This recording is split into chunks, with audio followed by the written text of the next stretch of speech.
I'm going to ask Mr. Spencer to tell me a little bit about your marriage and how after 10 years of dating and 4 months of marriage, you've decided to call it quits. See, I just can't deal with it. Like, Lucretia is extremely insecure. Case in point. Okay, Valentine's Day, I set up this, rendezvous at a hotel room. My ex-girlfriend, which is Noni, she was pregnant. You got Ms. Galloway pregnant. How many? While you were dating her? Well, okay, we had a little break. You know, when you're young, you take breaks, So, and we got back together. Can I say this just on behalf of mankind in general? A break is not carte blanche to go impregnate other people. Thank you. If you're on a break, I don't know if I need a condom dispenser or what, but you guys, you're in a relationship, we're on a break. Next thing you know, there's a baby. Exactly. Let's not do that anymore. Go ahead. I get where we're going. Mrs. Spencer, you say there's a great deal of other baby mama drama at your house. Always. Why don't you, Ms. Galloway, since we're starting to talk about you, why don't you come on forward? Because we want you to have an opportunity to speak as well. And Mrs. Spencer, why don't you tell me the nature of the difficulty you have with Ms. Galloway or his relationship with her? Okay, so this woman over here named Noni Galloway has been a problem in our relationship ever since she's been around. Okay. Who was here first? Mrs. Galloway, this is not how that works. I will get to who you. did he marry? Mrs. Spencer, Hey. Listen, ladies, we're not doing that in here. We are not on the street corner. We are not in a barber shop. We are in here.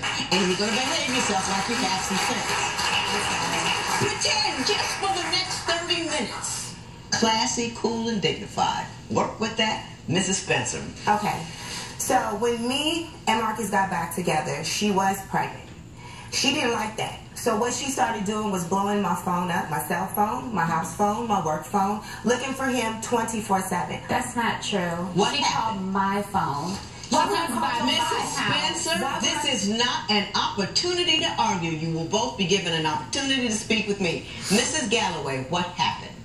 She comes by my house. She calls my phone. She calls me home wreckers.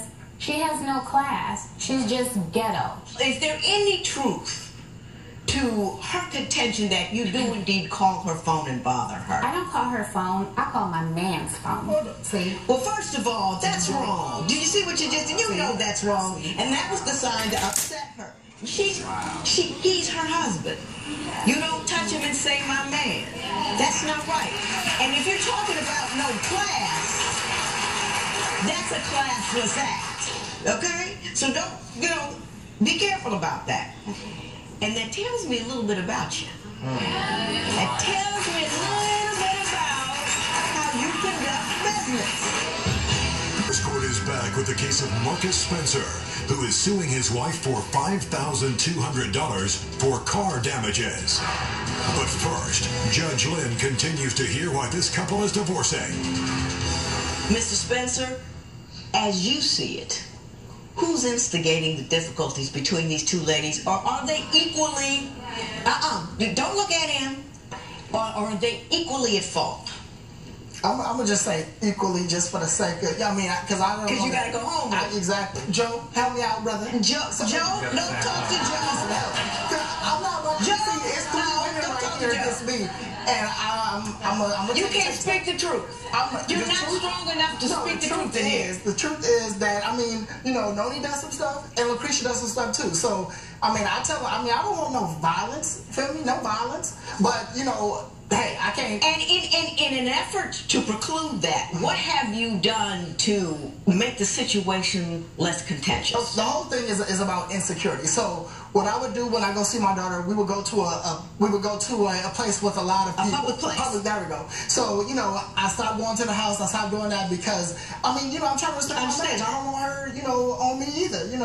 Because she violent when it get to me. She ain't gonna fight her. She gonna talk. And that's cool because I don't want them fighting. But so I try to accommodate that, but I gotta see my daughter as well, Which, good for you. Thank you. That little girl has a right to have her daddy in his life, no matter the circumstance of the birth. That's important. Then let me ask you this, Mrs. Galloway, is it your intention when this marriage ends to walk out with him? Oh, we're going home together. We've been together. Mr. Spencer doesn't seem to agree. Mr. I don't Spencer? want to have no He just doesn't conversation want to like hurt her this. feelings. But we've been together for a while. You know what? In my life, the thing I'd like to do is I don't do a whole lot of stuff I can't holler from a rooftop.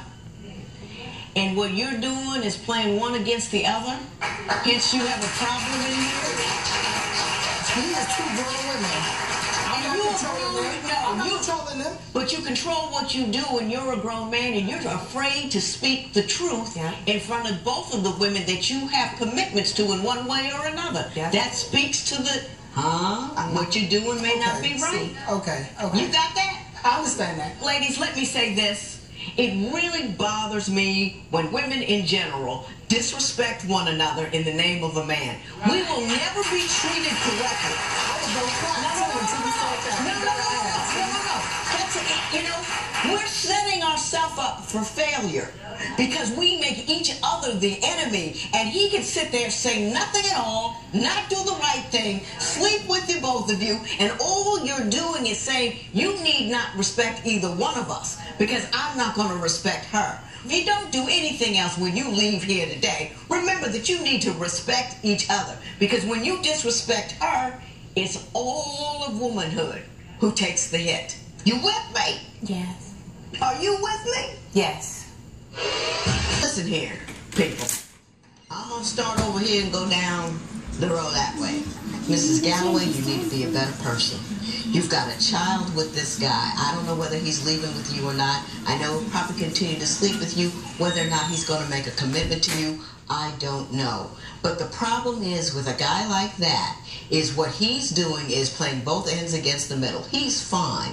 And because he's doing it now and got you pregnant on a break, you don't just have sex with some guy who's on a break from somebody else. Don't even use a condom. You don't want to just bring children into the world by whomsoever because you don't know how it's going to work out, and that takes stability from them. Mr. Spencer, you knew better.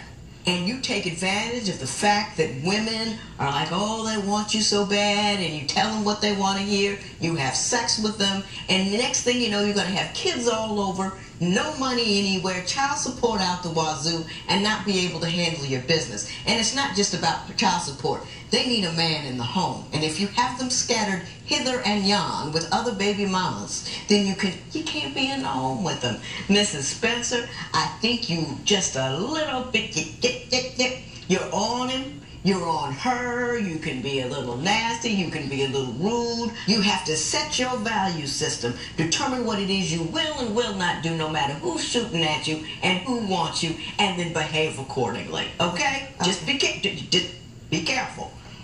You seem like a nice guy. I like you. Thank you. That's all I had to say, that's why I came to you last. I would ordinarily tell this man to pursue whoever wrecked the car.